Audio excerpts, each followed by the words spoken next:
जय जिनेन्द्र बंधुओं, प्रथमाचार्य चैनल में आप सबका स्वागत है। 108 आचार्य शांति सागर के चरणों में कोटि कोटि नमन। शांति सागर जी महाराज के जीवन से जुड़े रोचक प्रसंग जानने के लिए हमारे चैनल को लाइक, सब्सक्राइब तथा शेयर कर गुरु प्रभावना में सहयोगी बने। आज के वीडियो में हम जानेंगे जैन धर्म पर उपसर्ग और उसकी रक्षा के लिए आचार्य श्री की भीष्म प्रतिज्ञा। प्रस्तुत प्रसंग हमने चारित्र चक्रवर्ती ग्रंथ से लिया है। सोलापुर के अनंत महाराज का चातुर्मास फलटण में हुआ। यहाँ ही महाराज ने धार्मिक स्वतंत्रता की रक्षा के लिए लोकोत्तर त्याग किया था। बम्बई सरकार ने हरिजनों के उद्धार के लिए एक हरिजन मंदिर प्रवेश कानून सन 1947 में बनाया। उसके नियम नंबर 2 में लिखा था कि हिंदू शब्द में जैन का समावेश है। इस छोटे से नियम के कारण जैन धर्म पर अनेक उपद्रवों को उत्पन्न होने के योग्य वातावरण उत्पन्न कर दिया। सुधार के जोश में यह कानून जैनियों पर भी लादा गया था। इस कानून का आधार लेकर सांगली के हरिजन सेवा संघ के मंत्री ने 4 अगस्त सन 1948 को कुछ महत्तरों, चामरों आदि को इकट्ठा कर जैन मंदिर में जबरदस्ती ले जाने का जाल रचा। उस समय बहुत सारे जैन मंदिरों को जबरदस्ती हड़प कर उन्हें हिंदू मंदिर बना लिया गया था। इन सब परिस्थिति को देखकर अत्यंत अनुभवी आचार्य महाराज ने सोचा, अंतरात्मा ने उन्हें कड़ा कदम उठाने की प्रेरणा की। उन्हें ये लगा कि यदि चुपचाप बैठे रहे तो अत्याचारी लोग प्रत्येक जैन मंदिरों में हरिजन मंदिर प्रवेशाधिकार के नाम पर घुसेंगे और अवसर पड़ने पर महत्वपूर्ण जिन मंदिरों को हजम कर लेंगे।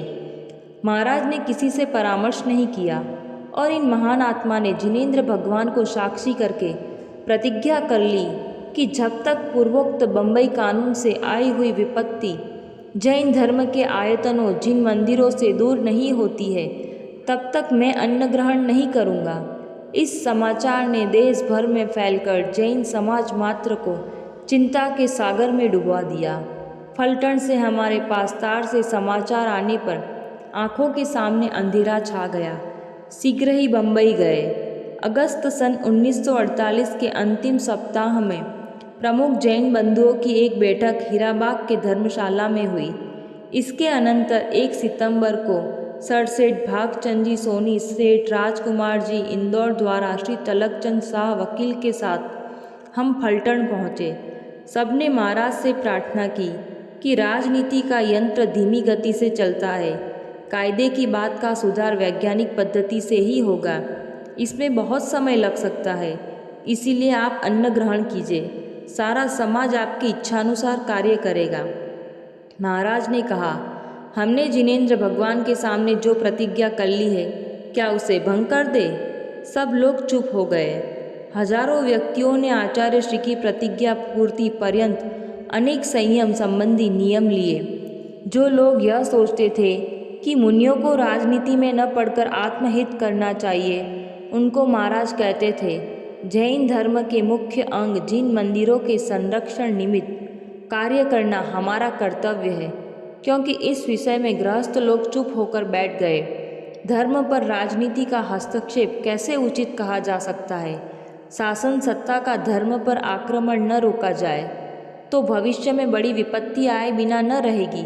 कोई यह सोचे कि धर्म तो आत्मा का गुण है, का लगा सकता है। इस पर महाराज ने कहा था, जब तक मंदिर है तब तक जैन धर्म है। प्रतिमा जी हमारा प्राण है। धर्म का लोभ देखते हुए हम कैसे चुप रहे?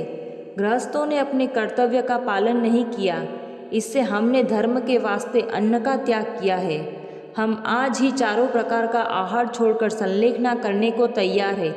यद्यपि हमें भगवान की जरूरत नहीं है, क्योंकि वे हमारे हृदय में हैं, लेकिन हमें अपने दूसरे त्यागी भाइयों का ध्यान है।